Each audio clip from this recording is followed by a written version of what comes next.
So, hello mga bossing, for today's video, tuturuan ko kayo paano i-off yung notification ng mga ads na nagpa-pop up sa mga cellphone nyo. So, habang nag-cellphone tayo is pumapasok pumapasok or agarang pumapasok yung mga ads, advertise or yung tinatawag na pop-up ads sa ating cellphone. Kagaya nito, may data tayo or may internet connection tayo, biglaan lang na pumapasok sa ating cellphone na hindi natin wala tayong permission. So, akala lang natin is, ganun lang is, basta-basta lang sila pumapasok. So, ang iba kasi niyan is mga virus.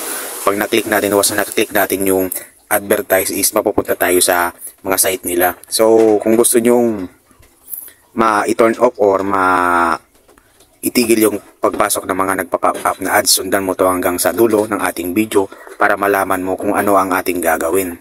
So, ayan. Then, bago nga pala tayo magsimula, make sure nakasubscribe ka na sa ating YouTube channel para updated ka lagi.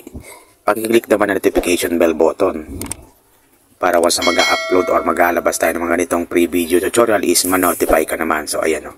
So, isa lang yan sa mga nagpapasok sa atin na sa taas notification. Pero pa yung dito talaga sa full screen natin na nagpa-pop up na ads. So, maya-maya, so hindi lang natin nata-timing habang gumagamit tayo ng cellphone is nagpa-pop up yung advertise na yan. So, ang unang-una yung gagawin is pupunta tayo sa settings ng ating mga cellphone. So, ayan. Punta tayo sa settings ng ating mga cellphone. Saan na ba yun? So, ito. Click lang natin yung settings. Ayan. I-click natin yung settings. And then, hanapin natin yung network and internet. Ayan. So, ayan. Click natin yan. Then, dito, mapupunta tayo. Connected tayo sa ating wifi. And then, hanapin mo yung advance. So, ayan. Kagaya niyan is may nag-pop up mismo na ads. So, mainis na lang tayo. Bigla ang pumapasok sila. So, ang gagawin natin para maalis yan, hindi natin maklik, is kakancel natin. Ayan, no? Kahit hindi natin maklik, kakancel na naman ulit natin. So, mapupunta tayo kay Google Play Store. So, balik na tayo sa, sa basic natin. So, click natin tong advanced option. Sana nasundan nyo. So, unang-una is, yan. So, para hindi tayo malito, punta tayo, back natin. Punta tayo dito sa settings ng ating cellphone. Ayan. Then, i-click natin to. Then, network and internet. So, madali lang to. Baka pumasok naman. So, advanced. Hanapin natin yung advanced. Ayan. So, dito sa advanced is magsiset tayo ng private DNS. Ayan. I-click natin. Ayan. So, ano yung purpose itong private DNS? So, para maging secure or hindi mapasukan ng mga nagpa-pop up na ads. Nabubulol tuloy ako mga bossing. Pop-up na ads yung mga cellphone natin. Dito mismo kagaya kanina nang nakita nyo.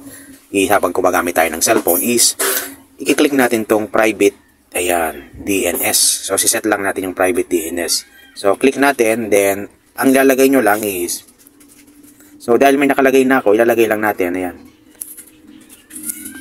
Demo ko sa inyo.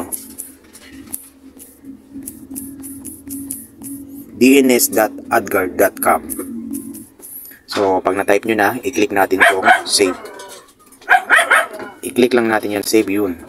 So, antay tayo ng mga 15 seconds or mga 5 minutes. So, wala nang papasok diyan na advertise. Kagaya ng sinabi ko, hindi na kayo maiinis or maiirritable. Once na gumagamit kayo ng cellphone or nagpe-Facebook, YouTube kayo, is wala nang mag-istorbo sa inyo na nagpa-pop or wala nang magpa-pop up na ads sa mga screen nyo. Hindi na kayo ma-istorbo dahil nga nalagyan na natin ng private DNS. So, pwede nyo din alisin yun, ibalik kung gusto nyo. Sa akin lang naman is ito legit to. Legit na legit tong ating nilagay na private DNS or itong para ma-remove natin yung mga advertise na pumapasok sa ating mga cellphone sa screen mismo, nagpa-pop up na advertise. Ayan. So, hindi na nila mapapasok yung cellphone natin. Kagaya na sinabi ko kanina is, ang iba kasi is yung mga nagpa-pop up na ads na yan is mga virus or once na na-click mo, mapupunta ka sa site nila. And then, automatic pag na-click mo or na-download mo, may tendency na download or yung cellphone mo iniram ng anak mo, yung bata, is maklik nila is baka virus pa yung i-download nila. So, ito yung tutorial.